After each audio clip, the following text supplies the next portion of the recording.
Emery 17, we have an emergency. An American cargo plane needs to make an emergency landing.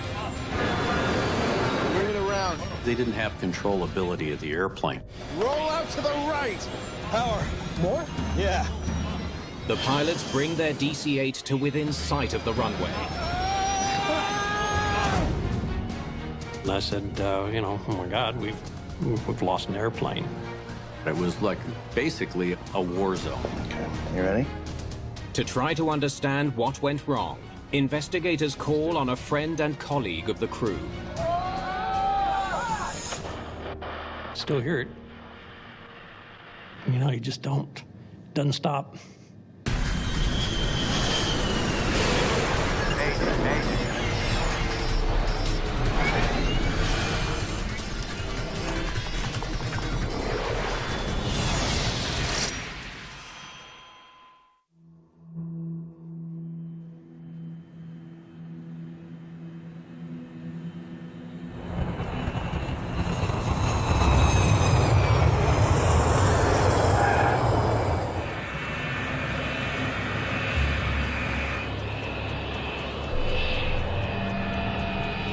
You flew jump seat from Dayton, right? Yes, sir. What was the holdup? Your windshield. That took, what, 4, 5 hours? That'll mess up a day. Rather they just stuck it on with crazy glue? Hey, at least my side would be fine. Well, that's all that matters then. Captain Kevin Stables is preparing to pilot Emery Worldwide Flight 17. His first officer is George Land. They're flying freight across the country aboard a 30-year-old DC-8 cargo plane. DC-8 is a fantastic plane. The thing was built like a tank.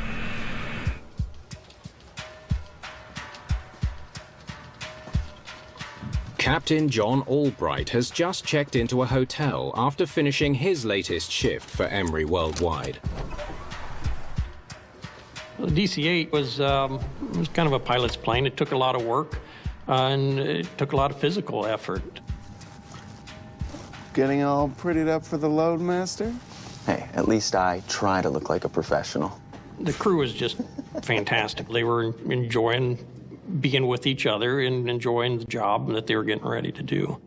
I'd flown with George several times. He was always smiling, always friendly, always had his hair fixed just right, which we all kind of thought was funny because we were flying night freight and nobody got to see us.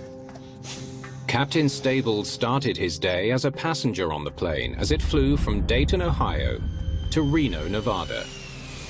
In Reno, he took over as captain and flew to Sacramento. Now he and First Officer Land are taking the cargo plane back to Dayton. Hi there. Is that the load plan? Just before they're finished up and loading the last couple of containers, they would give us a list of all the freight containers and how much it weighed and what position on the airplane it was. There you go, boss. Then we'd take that information and we would calculate the weight and balance on the airplane and make sure that it was all correct. Inspection's complete. Cargo door's closed. Joining the pilots is flight engineer Russell Hicks. Flight engineer, he handled all the systems, the electrical systems, the hydraulic systems, and pneumatic systems. He was the man behind the curtain, so to speak, and kept the airplane running. All right, boys. Let's hit it.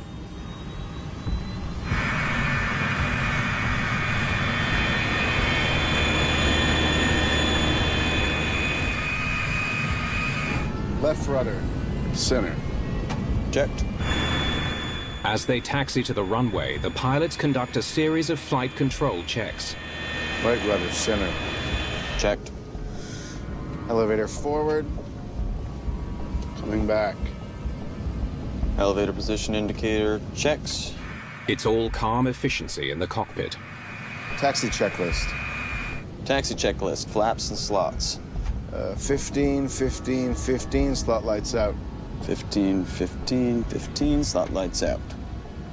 Some days you sit up in the cockpit and you look out the window and you think, boy, I just can't believe anybody's paying me to do this. Taxi checklist complete. Helicopter 16719. Position report to Mather. Sounds like he's getting a massage. Once you got assigned the schedule, you'd be with the same 3 guys for a month. So you had to be your second family. I've never been up in one of those Air Star helicopters. You know, like the Cadillac of helicopters. You'd go eat dinner with them, you'd go hang out with them on layovers, so you got to be very close with who you're flying with. Emory 17, Sacramento approach. You're released for departure. Report when airborne. Emory 17 Heavy. We'll call you once we're in the air. The controllers cleared the pilots to be able to take off and actually start to establish and navigate from Mather, Sacramento, to Dayton, Ohio. That particular day, I was laying over in Salt Lake City. I happened to be laying on the bed, and the TV was running in the background. Hey, it's me. Yeah, I just checked into the hotel.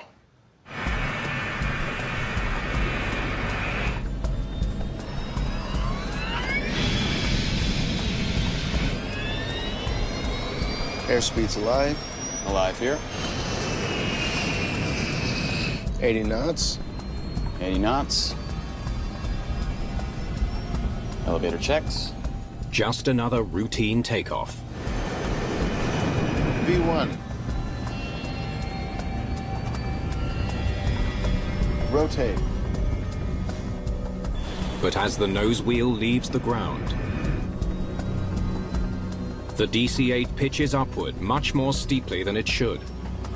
Watch the tail. They recognize that they have an issue during the course of the airplane actually starting to rotate as it lifts off the runway. V2. Positive rate. The sudden takeoff is quickly followed by an uncommanded left bank. I got it. You got it? Yeah. This is anything but routine. We're going back. What the hell? Center of gravity's way out of limits. They need to return to the airport as quickly as possible. Emory 17 emergency. Emory 17, say again? When a pilot declares an emergency, that really cues an air traffic controller to know that this isn't just an abnormal situation. This is a critical situation. Emory 17, We have an emergency. You steer, I'm pushing. So now you have 3 pilots trying to work in harmony. That's good from a cockpit resource management standpoint. Terrain. Pull up. The ground proximity warning begins to sound. Terrain. Pull up. We're sinking. We're going down, guys. Up. All right, all right. Pull up. Terrain. Okay, we're going back up. The DC-8 starts climbing again. Roll out. Roll out. But the pilots are still struggling for control. Emory 17, extreme balance problem. Emory 17, roger. The airplane started to go into these big perturbations, dive and then climb, dive and then climb. Roll out to the right. Push. Push forward. They push their control columns all the way forward in a desperate effort to level the plane. Power. More? Yeah. Left turn. Okay. What I'm trying to do is make the airplane's position match the elevator. That's why I'm putting it in a bank. So we're gonna have to land it in like a turn. They were trying to return back to Mather. So it was going to be a long, sweeping traffic pattern that they were going to have to fly because they didn't have controllability of the airplane. Bring it around. Damn it! You got the airport?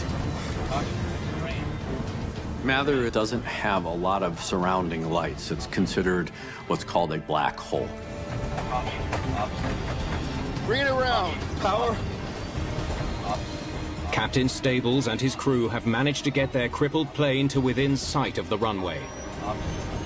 It was working very well. He made it almost all the way around to the backside of the airport. They knew if they could get back to the airport, there was going to be crash fire rescue that would have been able then to help them. They've now got less than a mile to go. They're still trying to look ahead to figure out what needs to be done next. But they know that sooner or later, they got to get on the ground.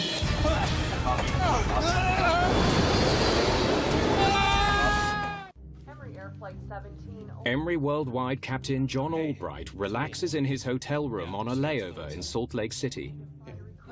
I had CNN on, and I was talking to my wife on the phone, and there's a lot of sirens and noise and flashing lights on the TV, and kind of distracting me from talking to her. And when I looked up, I saw something about Emory. A DC-8 that took off from Mather Airport immediately ran into trouble. The plane, along with its crew, went down. I said, oh my God, we've lost an airplane. They now know that the DC-8 clipped a building on the salvage yard. She said, what do you mean? So I turned the TV on, said, I'm watching right now, and plane's crashed. It's one of ours. Billowing orange flames and black smoke mark the fiery end of Flight 17, an Emory Worldwide Freight DC-8 bound for Dayton, Ohio. Emory Flight 17 has crashed into a car scrapyard 1 mile east of Sacramento's Mather Airport. All 3 crew members are dead.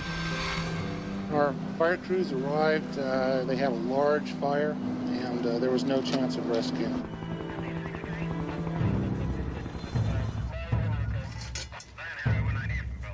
The next day, the site is a smoldering scar of twisted metal. It was like basically a war zone because the airplane had crashed into this auto salvage yard. The job of figuring out why this happened now falls to the National Transportation Safety Board. Hey. There were hundreds of cars out there, many of which had burned. And then, of course, the airplane just cut a swath through all of these cars. There were still smoking automobiles and car parts and airplane parts. This place is a mess. Yeah. With so much fire damage and thousands of car parts on site, just finding the airplane wreckage is going to be a huge challenge. The NTSB's John Golier helps lead the effort. Put this in the plane bin for me, please. Mechanical pieces, especially after they're burned, it's very difficult to tell a piece from an automobile from a piece from an airplane. So I looked at the scene and said, wow, we got a real tiger by the tail here. You can't just get everybody out there and start rummaging through parts. You have to have a very systematic and methodical process. All right, guys, listen up. Let's build the grid. All right? Let's go. Investigators will have to sift through a debris field about 450 feet wide and a quarter of a mile long. Well, that looks like wiring from a car. We actually had all of the investigators working through this very methodical grid process, deciphering car parts from airplane parts, making that separation, and then moving on systematically. They went down less than a mile from the airport. Whatever went wrong right away. I mean, they're a cargo plane. Maybe it was a load problem. Make sure we get those load sheets into the office. I want to take a look at those, all right?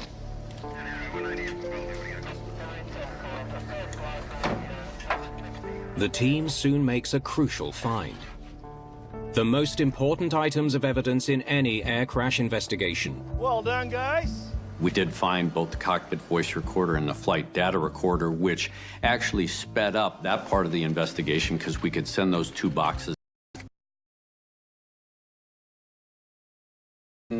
Given to me regarding the 2 boxes were that they had sustained some fire damage, but they were in relatively good shape.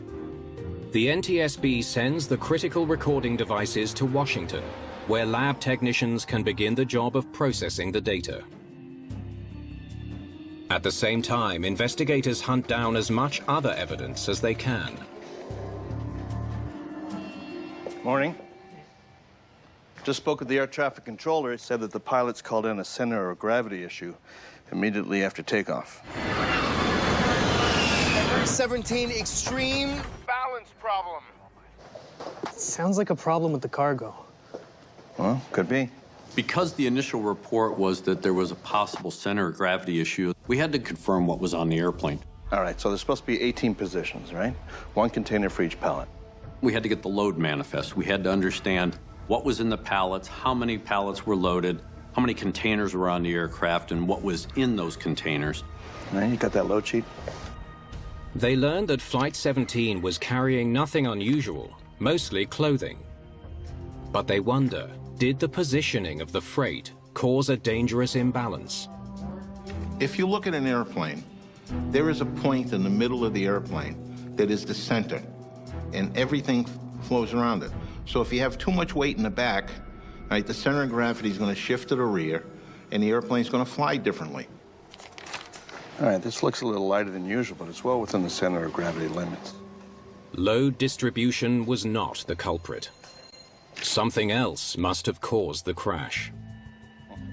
The team is soon chasing a new lead. Past complaints to the FAA from Emory pilots. It seems some pilots were worried about how the company was securing its cargo. They reported seeing frayed straps and netting. You know, if Emory was lax with their unloading practices, the load could have shifted. We had to talk to the folks that actually did the loading. What was the position of the pallets and the containers? How did you load them? How did you secure them? What if the cargo wasn't properly secured? To understand just how secure the cargo was on Flight 17, investigators head to California. I decided I would take a trip out to Sacramento and to see who was loading, how they were loading. The NTSB's John Golier tracks down the freight handlers who worked on it.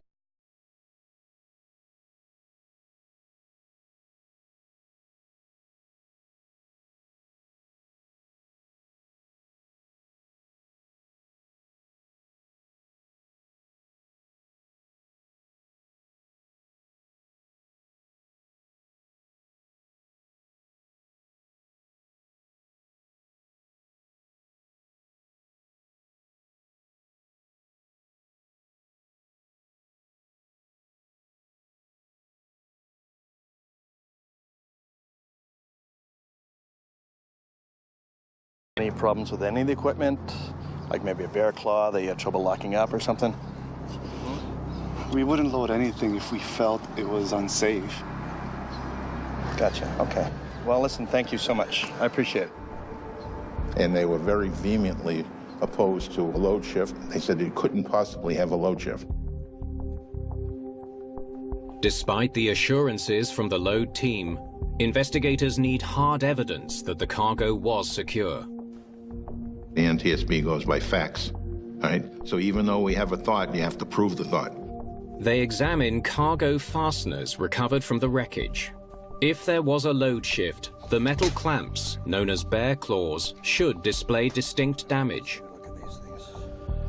When we're looking at these bear claws, we're looking for physical evidence. That is, if the pallet was clamped in place and the energy from the impact pushed it, it would typically break it or leave a witness mark or impact mark. They find no such evidence. All of these restraints look just fine. Thing is, if there wasn't a problem in the cargo hold, why were the pilots reporting a problem with their center of gravity?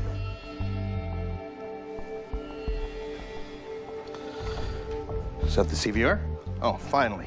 All right, let's do this. They hope the cockpit voice recorder from Emory Flight 17 will provide some answers. The NTSB asks Emory Worldwide Captain John Albright to listen in. She wants somebody that knows the pilots. I was the only one out there that was able to say, this is Kevin or this is George. I know the voices. Okay, you ready? Okay. They told me that one of the things I had to be concerned about is that a very high percentage of people that go out and listen to the CVR within 2 years quit flying. When you hear the voice recorder on flights where the crew has perished, it can be quite painful and be emotional because you know that the person you're hearing is no longer with us. 15, 15, 15, slot lights out. 15, 15, 15, slot lights out. That's Kevin, Captain Stables. Okay. Then George Land, the FO. Set right. Taxi checklist complete. When you listen to it, Of course, they're very professional. They're doing their checklist items. They respond appropriately, and everything appears to be normal. Helicopter 16719, position report to Mather. Sounds like he's getting a massage. Airspeed's alive. Live here. 80 knots. 80 knots. Elevator checks. So at 80 knots, they do their elevator check. You push the control column full forward to verify that the elevator is in fact moving. V1. They'd call V1. And as they got close to VR, the airplane rotated all on its own. Rotate. Watch the tail. The captain sounds concerned that they're pitching up too quickly. When something like that happens, you run through it in your mind as fast as you can. What's going on? We're going back. The hell? Center of gravity's way out of limits. So immediately he ran through the scenarios in his head and came up with this is probably load shift. But the investigation hasn't found any evidence of a load shift. They keep listening for any sign of what else might have caused the sudden upward pitch. Power? What? Yeah. Left turn. Okay. What I'm trying to do is make the airplane's position match the elevator. That's why I'm putting it in a bank. Wait. What did he just say about the elevators? The elevators are part of the tail and control the aircraft's pitch. When tilted upward, the force of the deflected air pitches the plane's nose up. When the elevators move downward, they cause the nose to pitch down. Okay. What I'm trying to do is make the airplane's position match the elevator. That's why I'm putting it in a bank. Investigators now wonder if there was a problem with the elevator. Your elevator isn't where you think it is. An airplane can take off by itself. You got the airport? Too low. Terrain. Bring it around. Cautious. Terrain. Power. Cautious. Terrain. It seems the pilots were trying to control the plane by dipping the left wing to bring the nose down. I think the crew did a remarkable job of working together, and this technique that they were doing, trying to control their pitch with roll, that was very, very advanced. They did a very good job with that set of cards that they were dealt, but their hand was not a winnable hand. Airspeed. Come on. Come on. Airspeed. Low. Terrain.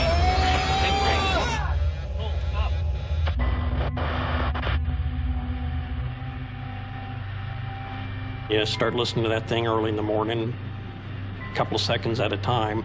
So you listen to your buddies die for 3 days straight, 10 seconds at a time. They did everything that they could. Right? Something doomed them right from the start. Hey, John. I still hear it. You know, you just don't. Doesn't stop. Okay, take care of yourself. The cockpit recording has focused investigators' attention on the DC-8's elevators, but their job is far from done. It will take more digging and more hard evidence to understand what caused Flight 17 to crash.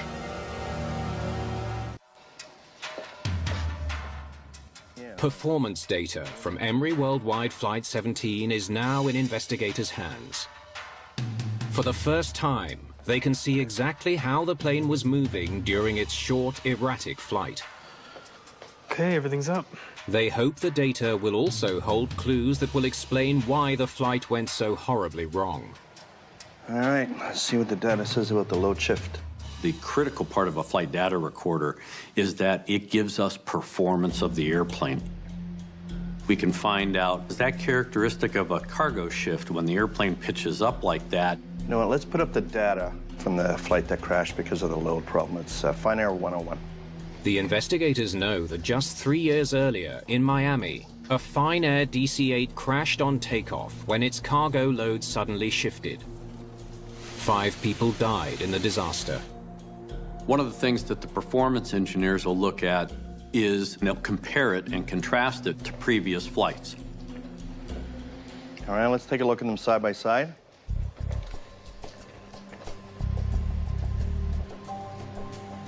And the rotation rates, please.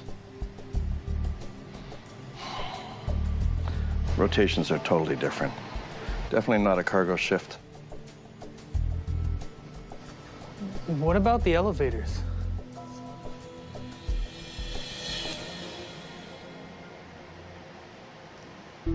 Look at that. Look at that right there. The first officer, he pushed the column forward, and the elevators did not respond. Look at that. Boom. The data clearly shows that there was something wrong with the right elevator. The big thing, of course, is the FDR shows the elevator nose up, and he's pushing. Push.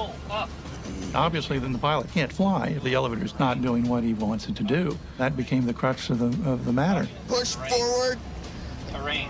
Why was that elevator nose up when the pilot was commanding nose down? Let's take a look at that wreckage. And everything to do with those elevators.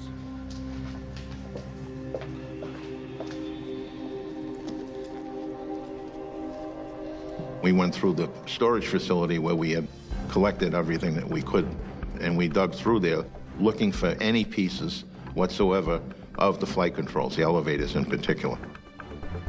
The elevator wasn't hydraulically powered. It had control tabs on it to move the elevator. Everything was analog, cables and pulleys. They closely examined the recovered elevator assembly, looking for signs of failure. So these are the push rods from the elevator assembly. The push rods are a key part of the elevator mechanism. They move a crank that in turn moves a control tab that makes the elevator swing up or down. Investigators know there are two push rods, one to control the right elevator and one for the left. The left control rod was broken. Why isn't the right one damaged like the left? When we looked at the right control rod, we didn't see the same kind of damage. We didn't see what we would have expected if it had been properly secured in the linkage. And in fact, all it was relatively intact. Have we got the crank tab fitting to this one somewhere? They hunt down the part that the push rod was supposed to be attached to. Once again, the kind of damage they see is not what would occur in a catastrophic crash. It looked like they were hitting each other or had an interference rub against each other, but that was not what we would have expected to see if they had actually been linked together in their proper position. We didn't see the typical overload type damage. It all leads to a disturbing conclusion. This right push rod wasn't even connected. And it was clear that one of them had been disconnected. There was physical damage shown. On the one side, it was still fully connected. On the other side, it wasn't the case. It's a major discovery. An important flight control mechanism somehow became disconnected before the DC-8 hit the ground. The big question now, is that what caused the crash? Can a disconnected push rod really have brought down this plane? Metal doesn't lie. Right? So we've got physical marks on there. Now we can actually do some analysis and try to determine what those bang marks were caused by. The NTSB is ready for some real-world testing. A DC-8 just like the one flown by the Emory pilots is the test subject. All right, let's do this. Investigators want to study how the plane's elevator assembly moves. All right, hand me the ratchet, please. And see what happens when a push rod is disconnected. So this is the rod in question, and this is the bell crank right here. And you can see this little slot inside the bell crank, and this is where this would fit into. All right, let's see what happens when we move the elevator. Go ahead, move the elevator. So as this rod moves, and this rod is connected to the control column in the cockpit, as it goes up and down, it pulls on this bell crank, which is attached to the elevator, and causes it to move in the proper direction that the pilot wants it to move in. All right, cut it. I'm gonna disconnect it now.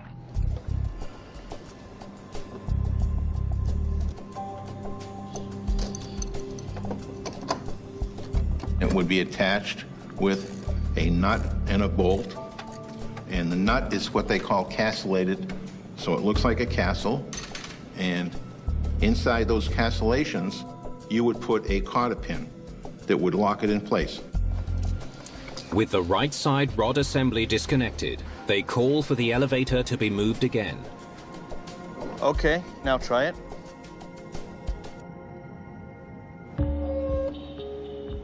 It seems that disconnecting the push rod neutralizes the elevator, but it does not jam it in the nose-up position. All right, you can stop. There's nothing here. It's looking like their experiment has failed to reveal any answers. Let me try one more thing. Then, in a final effort, they attempt to simulate the kind of vibration experienced during an actual takeoff. 80 knots. 80 knots. The air forces on that elevator are rather severe, so it's not wiggling around like I show it here. It's banging. It's showing some real force. With the extra force, they discover that the push rod can jam the elevator in the nose-up position. This rod is jammed in, even though the elevator's trying to move, and the crew's trying to move it. Push! It's not going to go anywhere because it's jammed in place. No matter what you did with the flight controls, that interference fit would always be there, and it would jam the flight control.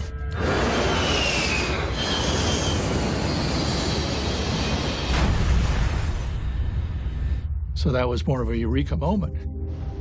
Without the cotter pin and the bolt, the push rod can jam. That gave us a good indicator of why this airplane was commanding nose up all the time. It's the breakthrough investigators have been hoping for. Evidence that a disconnected push rod assembly jammed the right elevator on Emory Worldwide Flight 17, making the plane practically impossible to fly. But they still don't know why the assembly came apart. We had to determine, really, what caused that separation of that control rod. We know it was a bolt, a nut, and a cotter key. The question is, did it fail? Was it properly installed? And who was responsible for it? Investigators scan maintenance reports, checking to see if any work had been done on the right elevator assembly recently. So it looked like the plane was in for a major overhaul just 3 months before the accident. The elevators, the control tabs, the rudder, and its tab. All of that had been removed for overhaul and then reinstalled during this very inclusive and invasive check. Have you got that work card? The work was carried out by Tennessee Technical Services, TTS, in Smyrna, Tennessee. The question is, did the maintenance folks actually follow the proper procedure and then inspect it as it was supposed to be inspected? It looks like everything was done properly.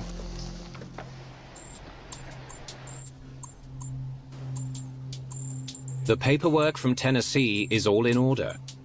It seems the DC-8 was perfectly fit to fly after the major overhaul. All right, so, is there any other work done on this aircraft? One of the things that you always look at is what was the last thing touched on the airplane. Oh, well, look at this. TTS wasn't the only place to do maintenance on this plane. Well, after it left the facility in Tennessee, there was one other piece of maintenance on the tail of this airplane, and it was done over the weekend in Dayton, which is where many of the airplanes spend the weekend for Emory. 12 weeks before the fatal flight, Emory mechanics swapped the aircraft's elevator dampers, parts located near the control rod. It could be an important new lead. I think it's about time we go pay a visit to Emory's mechanics. Agree? Too low for terrain. So can you show me how you go about swapping the dampers on this DC-8? Reach over here. In Dayton, they talk to the last mechanic to have worked on the plane's tail. Detach it from the elevator. One of the things that mechanics are always looking for is an easier way to perform their responsible duties. That looks tricky. You ever just disconnect the elevators to get it out of your way? Well, we're really not supposed to. Right, I know. Is it hard to do? An easy way to do it is to relieve the control tab by removing the bolt, the nut, and the cotter key, and allowing the elevator tab to flex down. That makes getting into this damper easier and quicker to replace. Well, that was easy. You ever do it that way on an actual job? Like I said, we're really not supposed to. Right.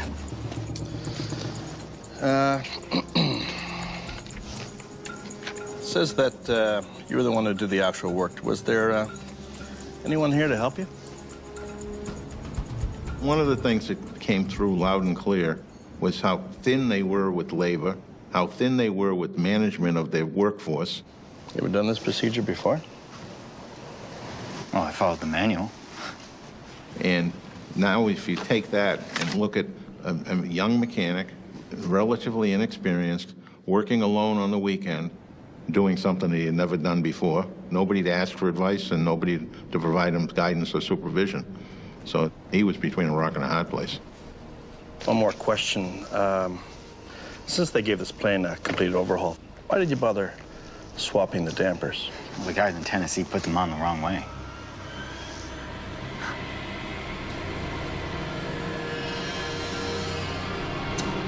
Okay. Well, thanks very much for your time. I appreciate it. A mishandled overhaul in Tennessee and a disturbing lack of supervision at Emory's maintenance facility lead investigators to wonder, does the airline have a systemic problem with aircraft maintenance? Investigators dig deeper into Emory's maintenance practices, eager to learn if they played any role in the crash of Flight 17. We were the best of the worst. This is what the saying was. We weren't FedEx, we weren't UPS, we weren't airborne. But there was a whole nother sub-tier of freight hauler. They discover that the once respected airline's maintenance program was causing serious concern among its pilots. I mean, look at this. We have improper repairs. We have mechanical irregularities. We have pilots that are reporting the same problems on the same planes over and over and over again. Emory had had a sordid history with regard to the maintenance of their aircraft and their maintenance practices. It's unbelievable. Unbelievable. We were extremely concerned that we were going to have an accident, to the point so we wound up writing letters. Here are the things that are happening. If we don't do something, people will die.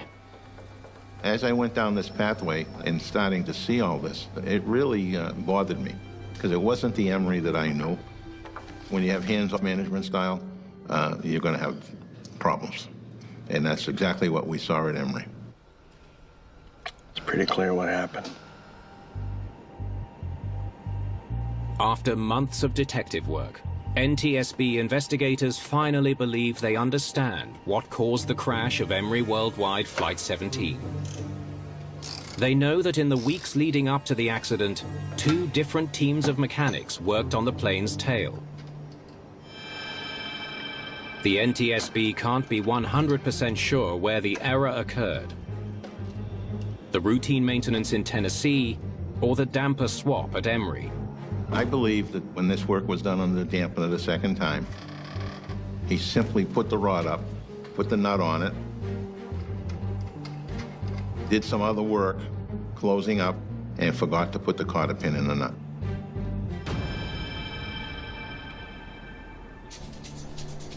Investigators believe that the DC-8 flew for some time without incident, despite the loose nut. So now over the next few weeks, the nut comes loose because there's nothing holding it on, essentially. And now the bolt starts to work loose.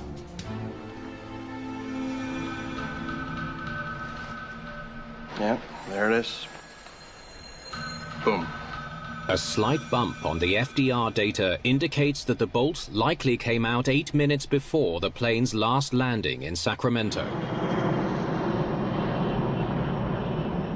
The crew would have had no idea what was going on in the tail of their plane. And because the disconnected pushrod didn't jam the elevator controls, the captain was able to land safely.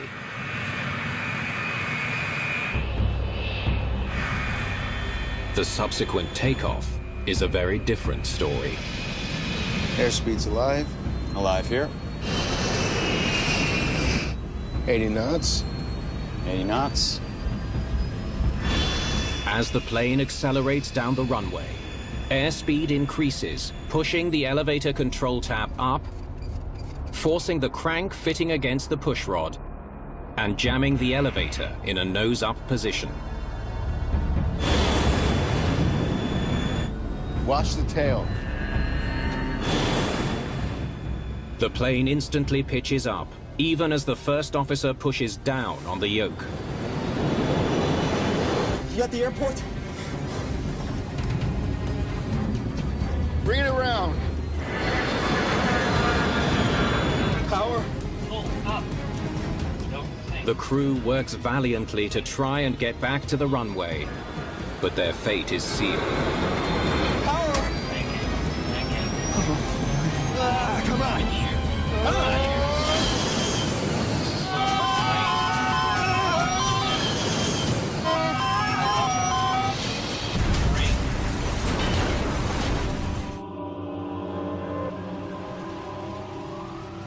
Nobody's out there to intentionally do something that would cause harm to anybody else.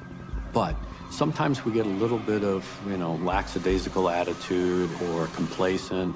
We get distracted. And those little things end up resulting in a big tragedy.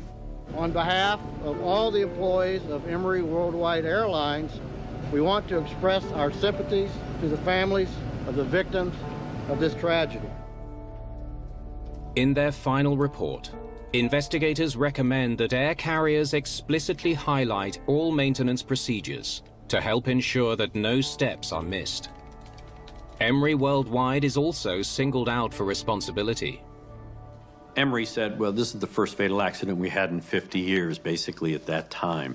Well, that's great, but 3 pilots lost their lives because of a bolt, a nut, and a cotter key. Before the report is published, however, the air carrier goes out of business. At the end of the day, when it was all said and done, the FAA moved in and pulled the certificate and grounded the airline. To this day, John Golier has kept a poignant reminder of the tragedy. I kept this because I use this to teach other mechanics. I spend a great deal of my time sharing these experiences so that they don't have to repeat and feel the pain that I have felt observing maintenance accidents.